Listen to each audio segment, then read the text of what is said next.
9-hikoya. Namoz bilan hojasini, ya'ni erini yo'lga solgan xotin.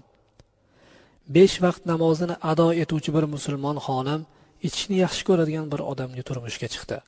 Har kuni hojasi uyiga shira kayf bo'lib keladi. Uyiga to'g'ri kelgan kun bo'lmaydi.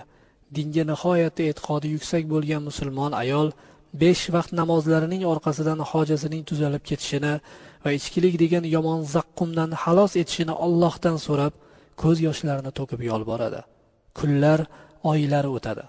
Ayol o'z hojasiga xizmatini yaxshi o'tayveradi.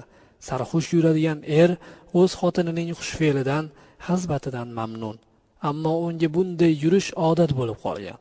Musulmon xotin namozlaridan keyin ko'z yoshlarini to'kib, erining yaxshilikka yuz burishini so'raydi. Kechalari hojasini bezovta qilmaslik uchun o'rnidan turib boshqa xonaga chiqib, namozini o'qib duo qiladi. Allohim, huzuringda gunohkor qo'llarimni ochdim. Senga yolboraman, meni avf et. Gunohimni kechir, yo Rabbim. Senga ko'z yoshi to'kib yolboraman. Sening roziliging uchun ado etadigan namozlarim va to'kkan ko'z yoshlarim, senga bo'lgan benihoya iymonim dargohi izzatingdan ma'qul bo'lsa, sening roziliging uyg'un bir ibodat va iymon bersa, ey ulug' Allohim, shularning xotiri uchun shu onda yotog'ida uxlayotgan hojamni ham isloh ayla. Tuzatgan u gunoh ishlardan qaytsin. Hojamga hidoyat ber, ey Rabbim. Ey Rahmon va Rahim bo'lgan Allohim, duoyimni qabul aylagil. O'z odatiga ko'ra xotin namozini o'qir ekan, hojasi uyg'onib qarasa, yonida xotini yo'q, yotoqxonada ham yo'q. Ul odam shubhalandi. Sarxushlikdan boshi og'rigan hoja nega xotinim yonimda yo'q deb o'rnidan turib uni axtardi. Tovush chiqarmay sekin uyini qarasa, xotini sajda qilmoqda. Keyin qo'llarini duoga ochib, ko'z yoshlarini to'kib Allohdan so'rardi. Ey kechirguvchi Allohim, hojamni ham kechirgin. Xotinining Alloh ishqida to'kayotgan bu ko'z yoshlari ul odamning qalbida bir iymon nuri bo'lib porladi va uning aqlini yorishtirdi. U bunday deb iltijo qila boshladi. Ey kechirguvchi ulug' Allohim, meni avf etgin. Shu yarim kechada xotinim mening uchun ko'z yoshini to'kmoqda ekan, men esa uning haqida yomon xayollarga bordim. Xotinim meni avf etishingni sendan yolborib so'rar ekan, men esa gunohga botib yotibman. Bu tushmi o'zi, yo Rabbim, meni kechir. So'z beraman, bugundan boshlab oilam bilan birgalikda senga o'zimning qullik vazifamni ado etaman. Dinimiz belgisi bo'lgan namozni o'qiyman.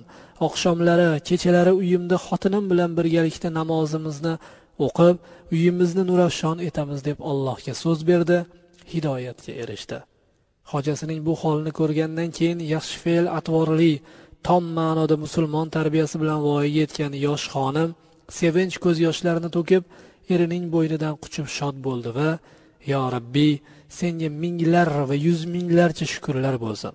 Hojamni hidoyatga yetkazding, namozlarimni, duolarimni qabul etding. Senga minglarcha shukrlar bo'lsin Allohim, deb sevinch ko'z yoshlari bilan Allohga hamd va shukronalar aytdi. Izoh va o'git. Musulmon qardoshim, dadalarimiz namoz o'qigin deganlar. Albatta namoz o'qi. Allohning lutfiga muyassar bo'lgan musulmon xonim uyining saodatini ta'min etgani shundandir. Allohdan huzur halovat istab hojasining ibodat qilishi bilan ul huzur halovatga yetishmoqda. Musulmon odam uchun eng buyuk tasalli manbai, eng buyuk umid xazinasi uning dinidir, Allohi va payg'ambaridir. Huzursiz ko'ngillarga huzur, umidsiz insonlarga umid beruvchi dindir. Bir onda butun borligini mahv etgan musibatga duchor bo'lgan bir kimsaga kim umid tuyg'usini bera oladi? Albatta din bu umidni bera oladi. insonlarga faqat Alloh yordam bera oladi. Ushbu musulmon xonim ham yordamni faqat Allohdan istagandir. Alloh unga yordam berdi. O'rnak bo'lmish bu islom ayoli ham o'zining saodatini ta'minladi, ham hojasining hidoyatga muyassar bo'lishiga yordam berdi. Hojasini ma'naviy yuksaltirdi.